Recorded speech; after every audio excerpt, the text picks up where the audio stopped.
Hi folks, it's Graham here. I've been lucky enough to get myself for another wild camp, but I'm doing something a bit different this time. There's a new bushcraft school opening in Northumberland, and I'm going along to see what it's all about. I'm a bit of a beginner to all the bushcraft stuff. I once read Ramir's autobiography, and I've carved a cup and made a knife, both very badly, and that's about as far as I've got.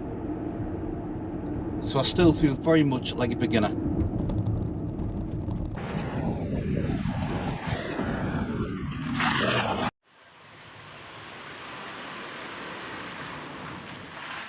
Hi folks, I'm at the bushcraft camp now, and here's the two main lads that are going to be teaching me bushcrafty stuff. Bushcrafty stuff. Here's Chris, and here's Terry on the right. Hi lads, how are you doing? Not bad, thank you very much. Yeah, good, thanks. Yeah, thanks for inviting us along, and thanks for all the stuff you're going to teach me. Glad you accepted the invitation, to be honest. No, it was Yeah, a most pleasure. welcome. Yeah, cheers. Thanks guys. Right folks, these are my classmates today. This is Mike. Hi. First bushcraft weekend with Chris and Terry up here in Northumberland. It's absolutely fantastic. I would definitely recommend this to anybody. Kind of thought I knew a lot of this stuff, but it turns out I didn't know any of it. I have in the past bought myself a real knife and cut myself every time I've used it. Today I'm in one piece. So yeah, I would really recommend this course. It's really good fun. The people you meet are really good as well. And I've known Chris for quite a while, and that's dinner. So yeah, I'd recommend it to anybody.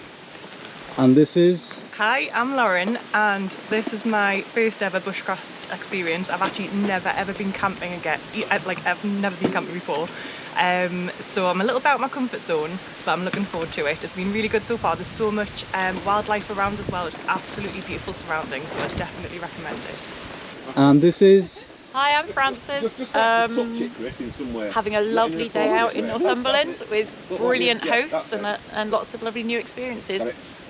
Recommend it to you all. Really?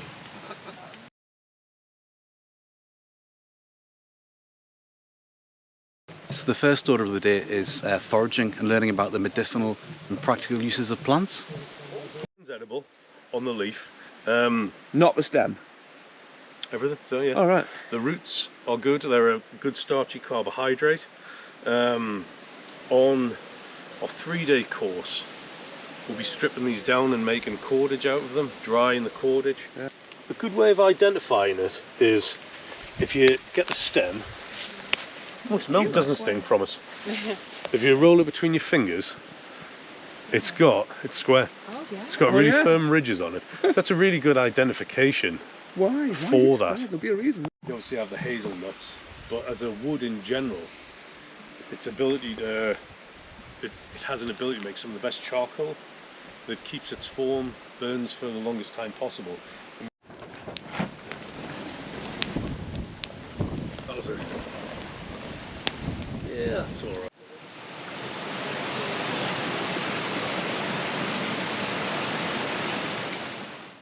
The best way to identify it is what Graham was saying, the colour of the stem. I always think it's rhubarby, but maybe the other way around. So it's got that sort of deep dark red and packed with vitamin C. Oh, it looks just like clover. I just see that and think, it's clover. And I'm going to say it again, makes a good brew.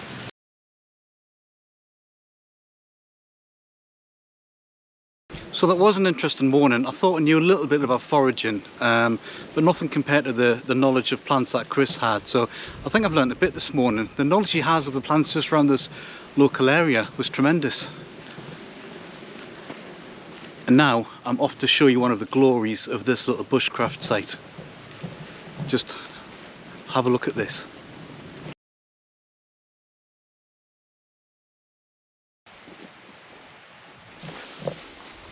I thought I was going to have to use my little trowel that I brought, but how good is this? It's like the flipping TARDIS inside. Look at that.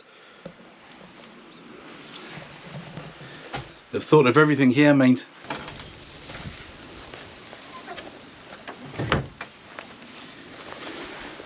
If I could give you some advice though, I'd probably wait 10 minutes.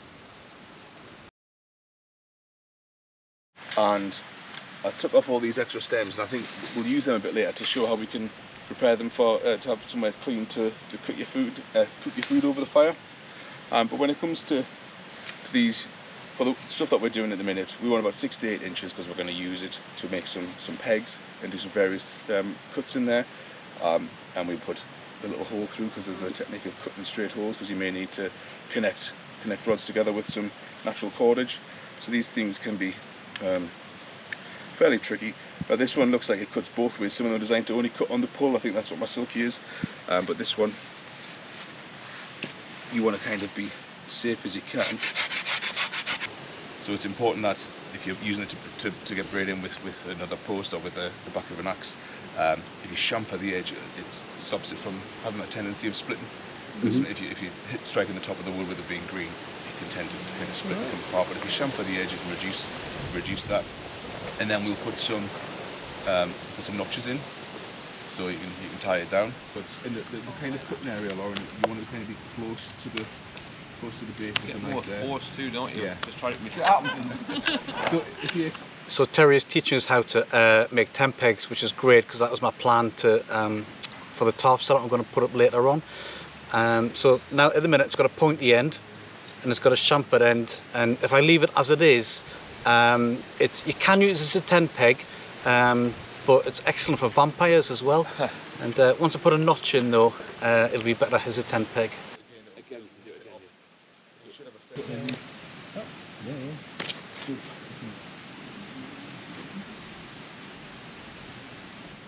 That's pretty much everything we wanted to cover today on knives, but feel free to sit.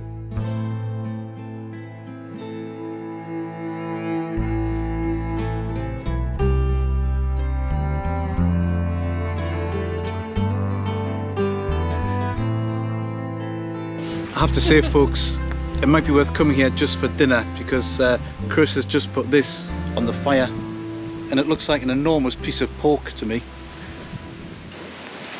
So Chris used to be a chef, so I'm expecting great things of that big bit of pork.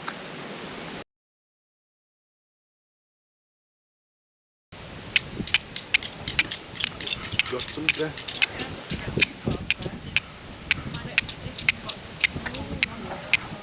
There you go, there you go. And that'll be it then. So what you do is then, but once you make the nests later, you can see that would start to slowly heat up, and that'd be enough to get your dry tinder and so All right, and that's really cool. Yeah.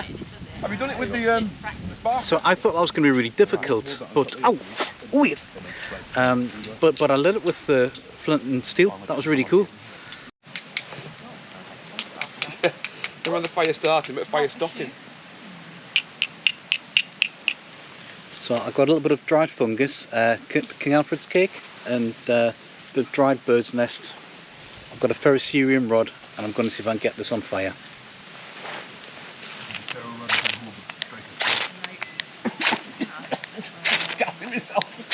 Oh my goodness! It's not fire yet. I've got the smoke. That's it, you're going well. Do it like that. Oh. Yes, that's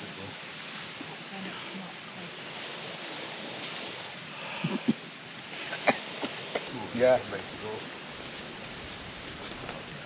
And just pop it on its side board.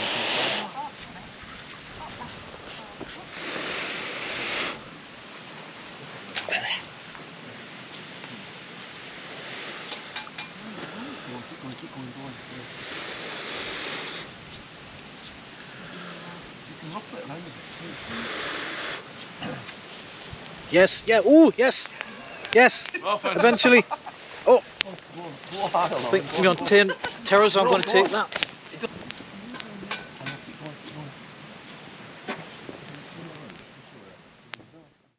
So the story is that these things, these sparking sticks, were first made in ancient Egypt. They were brilliant metallurgists, the ancient Egyptians, and to this day, this is why they're called pharaoh rods. No? Okay. Come on, there's not many bushcraft jokes. Honestly, there's not. Sometimes you just kind of be lucky with where it lands. Yeah, maybe. Very kind of you to say. No, I've spent hours doing this in the past. Maybe you crunch it up, maybe drop it inside of your nest a bit. Yeah. No, that's a good idea. Yeah. On the 3D course, this is where we spend the next kind of hour making the boat and making the thing, and then spending ages getting that going as well. Ooh, at last. You got it? Yeah, Great. Yeah. At last. Great. Ooh. Get out of the way. Definitely on fire. Interesting. Arsenic. Well, yeah, but like, yeah, it's not like, yeah, we like things like pirate. Yeah. Oh, yeah, So this done it. It's 4 fires going at once, that's great. Well done, everyone. Although I've been with folk all day, I'll essentially be camping by myself tonight because the woodland is pretty extensive and there'll be nobody else for hundreds of yards. So I've been let loose just to find a good spot to be able to set up. I've got a big tarp and I've got a pyramid mesh tent, and I'm not sure if I'm going to do like a plough point with a mesh tent underneath, or just a diamond shaped tarp, or even an A-frame tarp.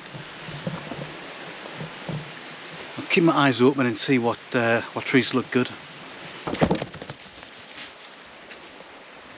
So apparently there are sheep in the woods. There's 3 of them. I don't know why. And this looks like a very sheepy sort of place that I might hang out.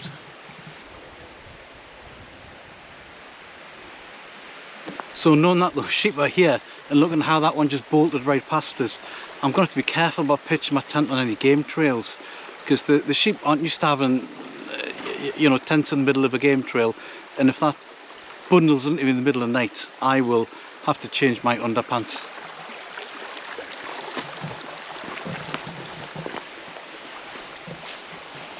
I found a couple of good spots now, but just choosing between them. I think it'd be quite nice to be near the stream so I can hear that as I drift off to sleep.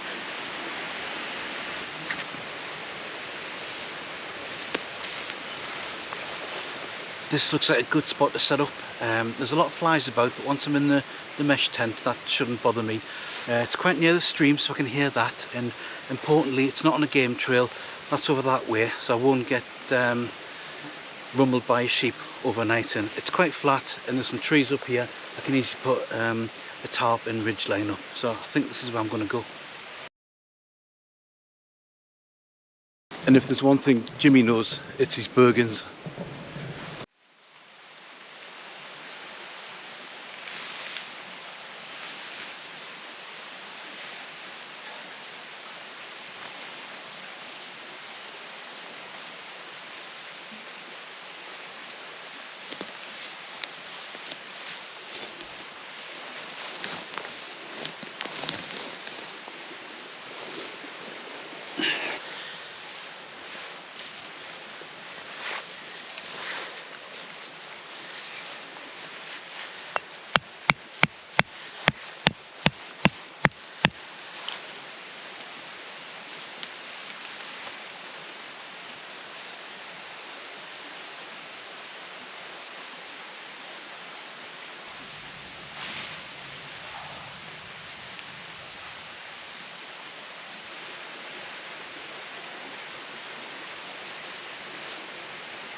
So this is my setup here, folks, and I'm really pleased with it. Come and take a look. It's the 3x5 by 3x5 DD camo top, and I haven't got a hammock, but inside I've got my DD pyramid mesh tent. It'll give me plenty of room and keep the bugs off. So it's great once you're inside the mesh tent here, because you've got a nice breeze, you've got loads of views outside. It's fabulous. I've got the old faithful Expert 5R rated mat. I was going to bring my hammock tonight, but I didn't. But I kept my DD hammock quilt in my bag. So this is a hammock quilt. As you can see, it's got a completely open back. and the bottom you can cinch or open shut as you want, and it's quite a thin thing. I've always considered it like a 2 or 3 season thing, so if I happen to get chilly tonight, which I might, I've got this really heavy duty army woolen blanket which I can put over me, or if it's not too cold I'll use it as a pillow. This is my old scout blanket as well, so if I'll open up a little bit, you still got the old scout badges on there. Northumberland 100 years, 2008, and a picture of Dunstanburgh Castle there, and 2008 there, and I'm not sure who he is. I think it's meant to represent the Cardmara camp we'll have in January. So honestly, I think this is a fantastic way to camp. I'm really looking forward to spending the night here. I'm going to go back to the main drag where the fire is and whatnot, and I'll have a couple of beers with my hosts. It's only polite. I don't normally drink a lot in a wild camp, but you know, for sociability, why not? A couple of beers will be nice and have a bit crack on. But it's been a canny day. I have to say I've really enjoyed myself. I probably had picked up a bit more bushcraft throughout the years than I realised, and I knew a little bit about the foraging, but you know, Chris knew so much more, and the firelighting techniques were great, and that's the first time I've managed to light a fire with a flint and steel, so I was over the moon with that. It was great. I think it's getting harder and harder to find that peace in the modern world, closer to nature. I honestly think when I was brought up in the 70s, it was quite close to just what all the post-war childhoods must have been like, because there was, you know, there was no internet, there was no house phones even, there was no video recorders, 3 rubbishy channels on the telly. You had to go and, you know, you couldn't text your mates, you had to go knock on the door on your little BMX, and you cycled from town to town on your bike, and you built dens in the woods and stuff, and it was great. And I can't help but thinking kids nowadays are just missing out on a bit of something, because it's all, you know, a lot of it's just video games, isn't it? And I have to say, I'm guilty. I understand the appeal. Even at my age, I still play on the Xbox. I try not to do it when the wife's in the house. But yeah, I just play a lot on the Xbox, and I understand why kids do it, but I just think they do it too much, and they're missing out on all of this. I think it's that reconnection with nature that just grounds you and helps your mental health and helps you realise your place in the world, if you know what I mean. I don't think staring at a screen all day is healthy, unless it's YouTube, unless it's my channel, and you can stare at the screen.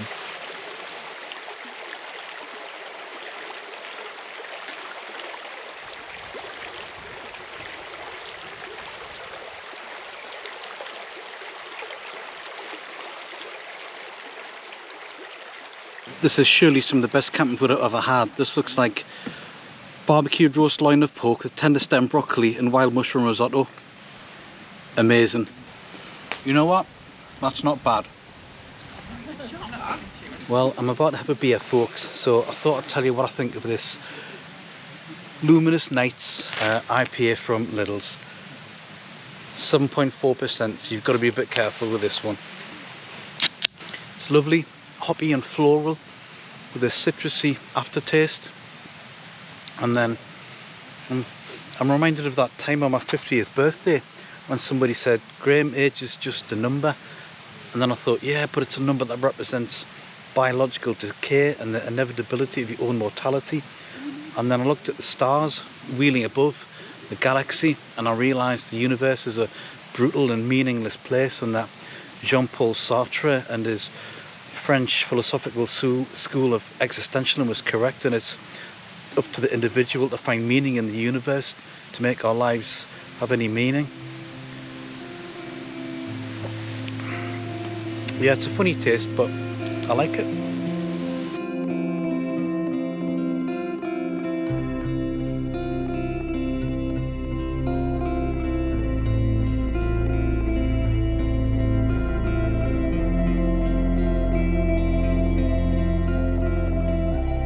Hi folks, so I had a nice time around the campfire there, just a couple of beers and a bit of crack with the lads, but now I'm going to try and find my setup in the dark. While I'm trying to find my campsite, guys, I must thank Marty, who bought me a coffee, and Tammy Roo, who bought me actually a ton of coffees. Really appreciate it, and it's just supporting the channel, so thanks very much for that, folks. That's great.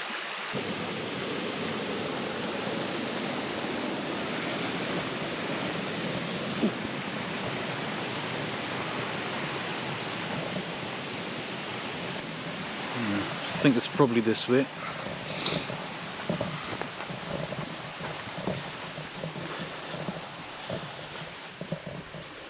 No, not that way.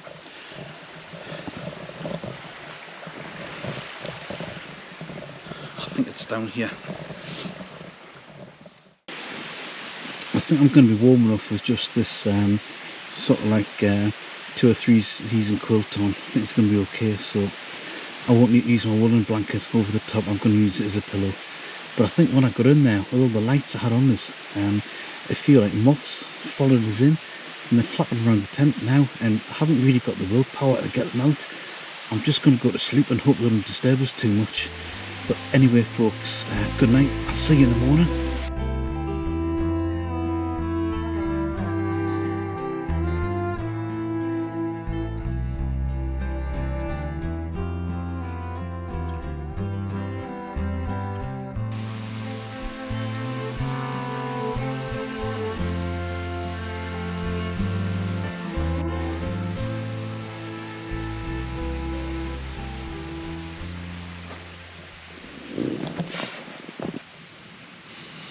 Did have some funny dreams last night, but were slightly work related, so I think I'll keep them to myself. Suffice to say, it involved a stethoscope, a fruit pie and a burglar. That's all I can say. Now, this doesn't normally happen on a wild camp, but I've been threatened with breakfast this morning, and I don't know what that means, so I'm quite intrigued. Let's go and find out.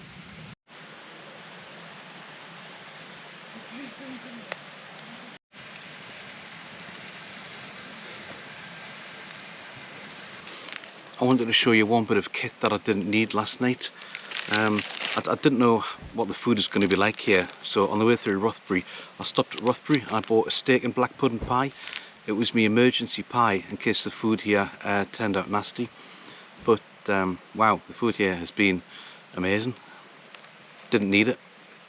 So my impression here is that it's a beautiful woodland.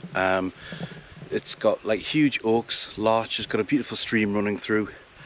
I think that the two lads have really done their homework when it comes to regulations and risk assessments, and they seem to have the business side of it really sorted out and thought through. And they do come across as just really friendly lads, really canny. And I have to say, just from my experience last night and this morning, then I would recommend doing this. Pretty good. Thanks for coming along for the ride last night. I really appreciate it as usual. And if you like what I'm doing, let me know, drop a comment, and I'll see you on the next one.